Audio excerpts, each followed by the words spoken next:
Good morning. This is Balu here. I represent a company called Pradyumna Technologies Private Limited. We have started a new video channel. This video channel will basically focus on certain technology programs as well as soft skill programs. The intended audience would be students as well as corporate clients. Now, as a demo, we are just trying to record a small video which will help the students on how to face the interviews successfully. So let's get going. As you can see, the main punchline of Pradyumna Technologies is energizing life. So at the end of the day, if we are able to add some value to your life, I think we would find ourselves to be grateful. So let's get into the presentation now. So the basic thing what we are going to understand today is how to handle an interview successfully. We all know that interview plays an important part in one's life because it's an interview which actually gets you a job. Now, if you want to get an interview, your resume has to be properly written. This how to handle a resume, we can always watch another video series which is going to be coming shortly. Now, in this video series, we'll only talk about interviews. So what is an interview? An interview is nothing but a dialogue which happens between the candidate and the representative of a company.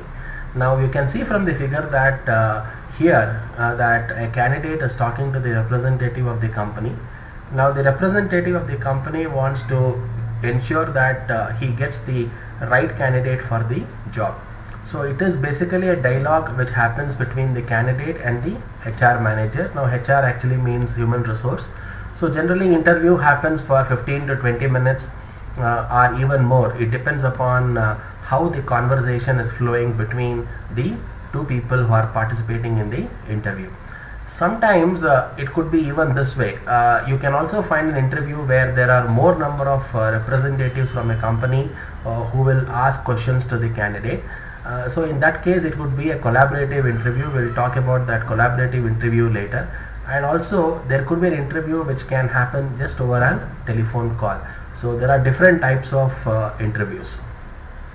Now when you actually break down the interview, now what I have done here is I have taken down the individual meaning of the characters which comprise interview. I stands for introspection, N stands for no interruption, T stands for teamwork, E stands for eye to eye contact, R stands for rapport building, V stands for variety of questions, I stands for in-depth probing, E stands for encouragement to candidate to talk, and W stands for warmth.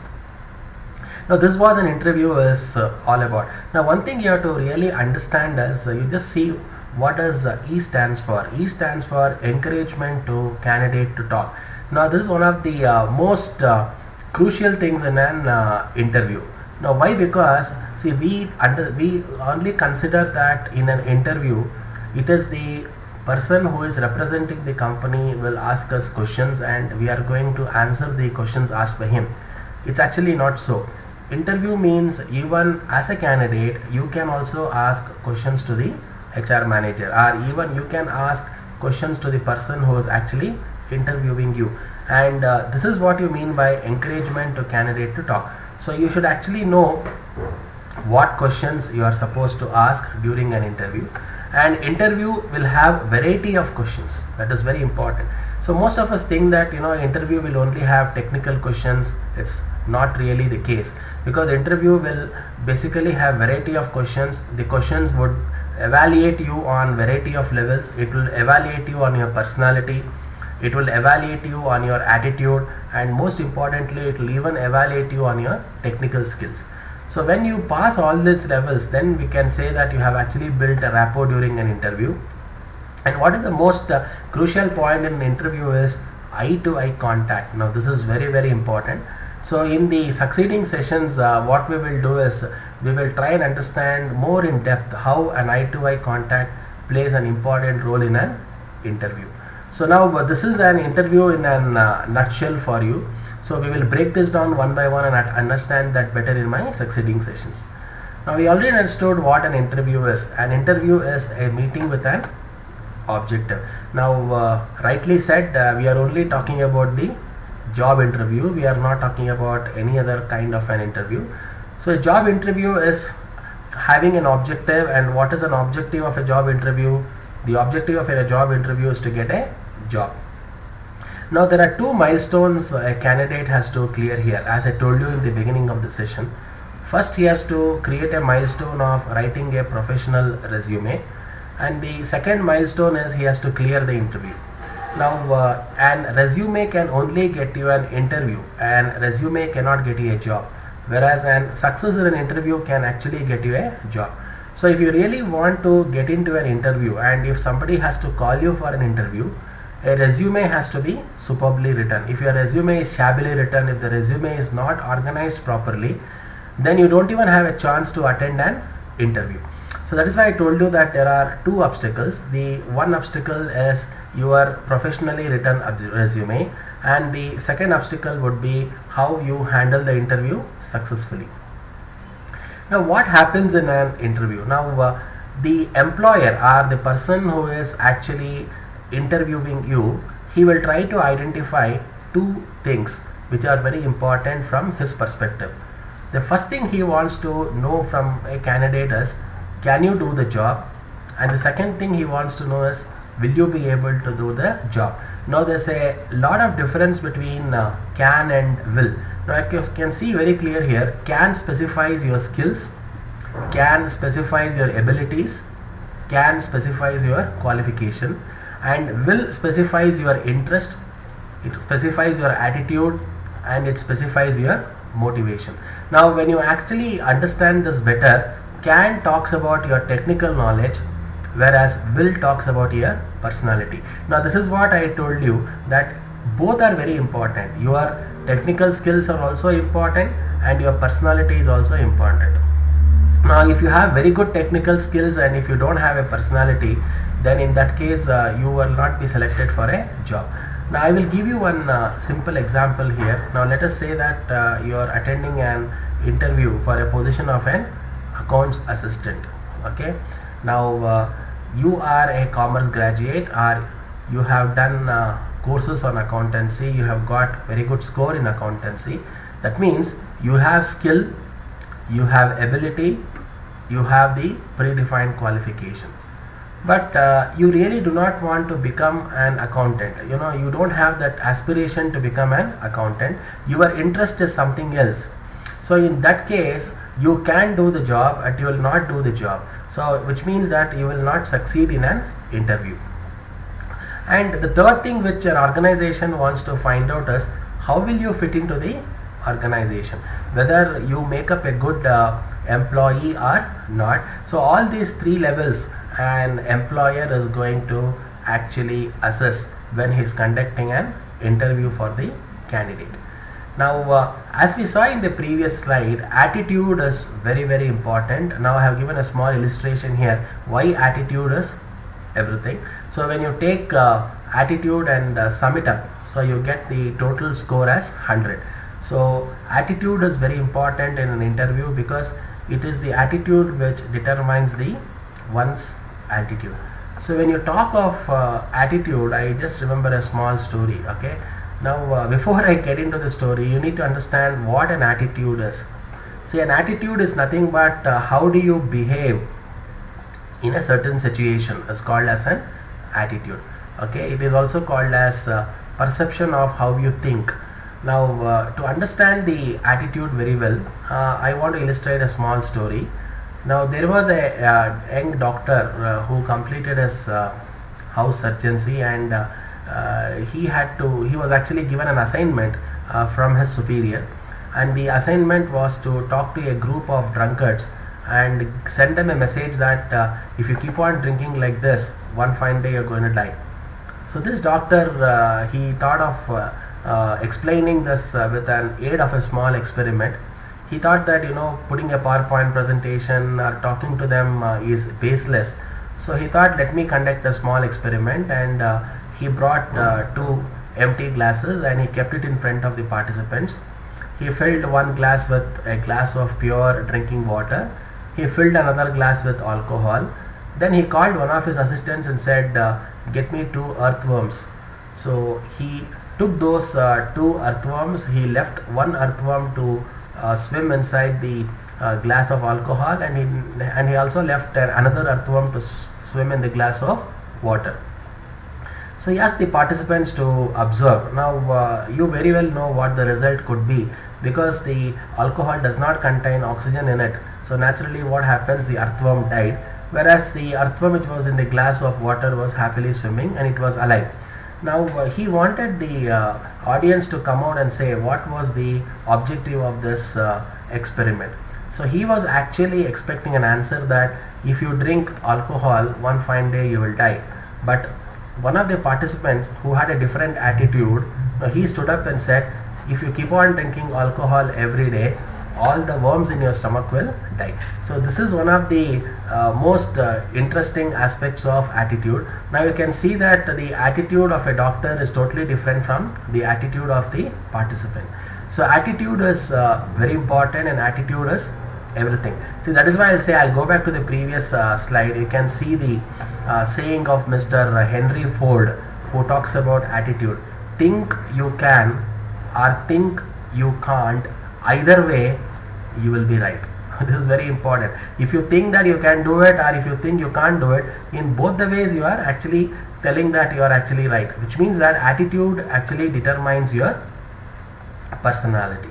Now what exactly happens during an interview? Now I told you that interviewer will evaluate you on three things. One is, can you do the job, which talks about your skills, ability and qualification.